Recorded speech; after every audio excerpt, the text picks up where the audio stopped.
Cuando comenzamos a hablar del tema de los animales, chocamos casi siempre con el mismo escollo, con cuál es el trato y cuál es incluso el vocabulario que debemos aplicar al tema de las corridas, al tema del toro bravo, de la lidia. Cuando yo defiendo mi posición, lo hago como una mujer sensible al sufrimiento humano y al sufrimiento ajeno, y que se encuentra en cada una de las circunstancias de la vida sintonizada de una manera, creo que bastante común, con el sufrimiento humano y con el sufrimiento animal, con la impotencia, con el dolor físico y con el dolor psicológico. Por eso a mí me angustia sobremanera el encontrarme en una plaza de toros a una serie de hombres, no únicamente al matador, sino también al resto de la cuadrilla, que está arriesgando su vida, que está exponiéndose voluntariamente, en ocasiones bien pagado, en otras ocasiones no, en ocasiones siendo conocido y en ocasiones no, que se expone a sufrir graves heridas, o incluso una herida muy, muy pequeña, para que el resto de la gente que está a su alrededor disfrute. Obviamente la herida no está incluida en el hecho de sufrir o no sufrir. La herida tiene un valor mucho más simbólico, a veces, tanto en el hombre como en el toro, que el que podemos imaginar, pero intentaré abordar eso un poco más tarde. Me angustia, como les digo, la posibilidad de que una persona pierda la vida. Me angustia enormemente también las reacciones del animal. Como alguien que creció en un ámbito claramente rural, en el que conocíamos, por lo tanto, de cerca no solamente a los animales, sino también sus nombres y su carácter, el hecho de que un animal esté sufriendo a lo largo de según qué tiempo, y luego hablaré también del tema del sufrimiento, es algo que me provoca un sufrimiento enorme. Y me resulta incomprensible, por mucho que he intentado dialogar, he intentado emplear la empatía, el hecho de que algunas personas puedan disfrutar con ese espectáculo. Me resulta claramente incomprensible desde el punto de vista emocional, pero también desde el punto de vista racional. Aludo a una serie de comparaciones, entre ellas sobre todo el efecto catártico que se produce en la plaza. Es innegable. Se estaba hablando antes de la sensibilidad, se estaba hablando de la corriente de energía, del placer, del disfrute que se obtiene frente a toda esa, toda esa visión. Bueno, también se producen otro tipo de espectáculos. Hay una conexión casi intuitiva, visceral, que también fue la base en muchos casos de la tragedia, del teatro, pero que también se observa en cualquier otro espectáculo en el que esté sufriendo un animal. Por ejemplo, hablábamos antes también de las peleas de gallos. Pero también se observa, para mi preocupación, cuando un grupo de muchachas está acosando y acorralando a otra niña y alguien lo graba con el móvil. Esas actitudes, que son también absolutamente atávicas e incomprensibles, no dependen únicamente del enfrentamiento entre la vida y la muerte. La catarsis se produce de muchas otras maneras. En el momento en el que en la tragedia griega se abolió la costumbre muy extendida de que el esclavo que sustituía al actor principal, al actor que debía ser asesinado en el escenario, hubo muchas voces que clamaron que eso mataría el teatro, que mataría la tragedia. Porque la comunicación principal del ser humano en esos momentos estaba basada en la idea del ritual y del ritual sacrificial.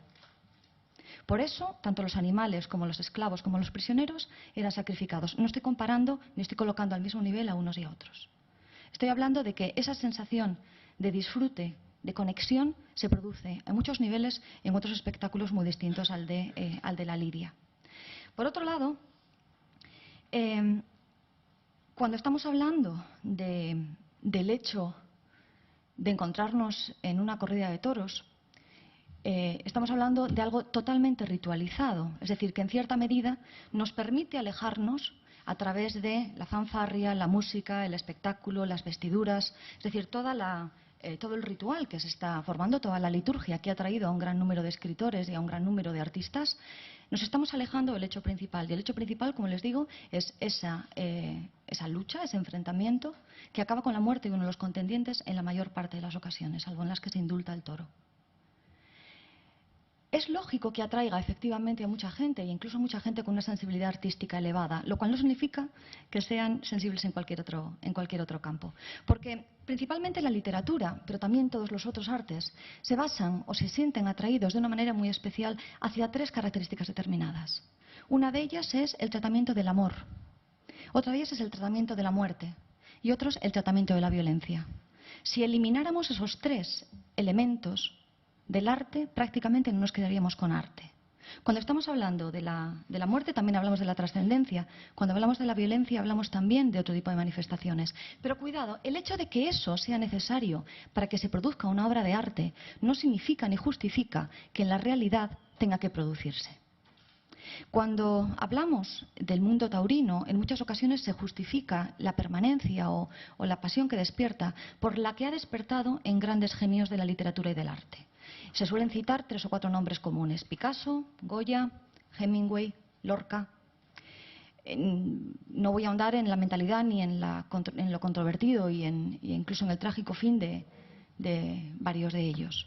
Pero sí que es cierto que eran personas, eran artistas que dentro de la materia creativa que manejaban estaba siempre la fascinación por la muerte y la fascinación por la violencia. El arte sirve precisamente para eso. La literatura sirve precisamente para eso, para jugar al como sí, para de una manera ficticia y de una manera figurada, la ficción, el acercarnos a esa misma catarsis colectiva de la que estaba hablando en este tipo de espectáculo. Decir que, por ejemplo, el acabar con la fiesta de los toros sería cercenar parte de la vida artística es un error. Y es un error que puede ser contrariado de una manera tan clara como la de que hemos crecido rodeados de símbolos religiosos en los que se ve la tortura y se ve el maltrato de distintos santos, distintas vírgenes, por supuesto el propio sacrificio en la cruz de Cristo. Y sin embargo, el hecho de que se hayan producido esas obras artísticas y de que se continúen produciendo no justifica el que nosotros torturemos clavando una cruz, clavando espinas a una persona. El arte funciona de otra manera, señores. No es la realidad. Y, por supuesto que es educativo. Y, por supuesto que lo que está produciendo es una serie de valores determinados. Pero esos valores se apoyan en la vida como excusa. No podemos pretender que determinados actos que podemos cuestionar continúen con la justificación de que durante mucho tiempo han generado maniobras artísticas. Y también podríamos hablar de la arquitectura, es decir, a lo largo de los distintos siglos se han ido habilitando y deshabilitando espacios según cuál era la sensibilidad moral y según eran las necesidades, incluso vitales, de cada uno de sus habitantes. Les hablaba del amor, de la violencia y de la muerte. Yo soy filóloga inglesa, por lo tanto, la obra de los autores de los que estamos tratando aquí, o de los que he mencionado antes, que mejor conozco es la de Hemingway. La obra de Hemingway, que por cierto en mi universidad no abordaba ni muerte en la tarde ni fiesta. ¿Por qué es interesante Hemingway? Bueno, pues por muchos sentidos. Uno de ellos porque durante mucho tiempo se ha considerado como uno de los defensores o como uno de los emisarios de la cultura española y muy en concreto de la cultura taurina. Él era un gran aficionado a los toros y así lo demostró. Sin embargo, también era un gran aficionado a la caza, lo era a la pesca y estaba fascinado una y otra vez por la idea de la guerra, por la idea del enfrentamiento con la muerte. Hay muchas tesis acerca de si lo que intentaba era huir o lo que intentaba precisamente era enfrentarse a ella de una manera más o menos directa. La certeza es que tenía una serie de aficiones personales y que la reflejó después en una obra artística que ahora está considerada más o menos irregular, pero que es innegable. ¿Qué ocurre? En el momento en el que llega Hemingway a España, y está además a lo largo de distintos viajes conociendo determinadas realidades, adopta de una manera casi intuitiva la misma perspectiva que otros viajeros americanos, ingleses y franceses estaban dando sobre España. Es decir, un país exótico y primitivo y un país que justificaba la violencia porque era precisamente exótica y primitiva. Es decir, se vende de una manera que ahora mismo posiblemente no consideráramos la más adecuada y que enlazó perfectamente con gran parte de las promociones de turismo que se dieron durante la época franquista. Es decir, el exotismo de lo diferente, de lo distinto y de lo violento identificado como lo auténtico. En el caso, por ejemplo, de otro de los autores franceses que trató el tema, que fue Mérimée, la visión que se planteaba de este país no era precisamente la más adecuada. Carmen habla de la historia, un triángulo amoroso de 3 personas que han caído en lo más bajo de la sociedad. Una de ellas es una mujer ladrona, prostituta, manipuladora y destructiva.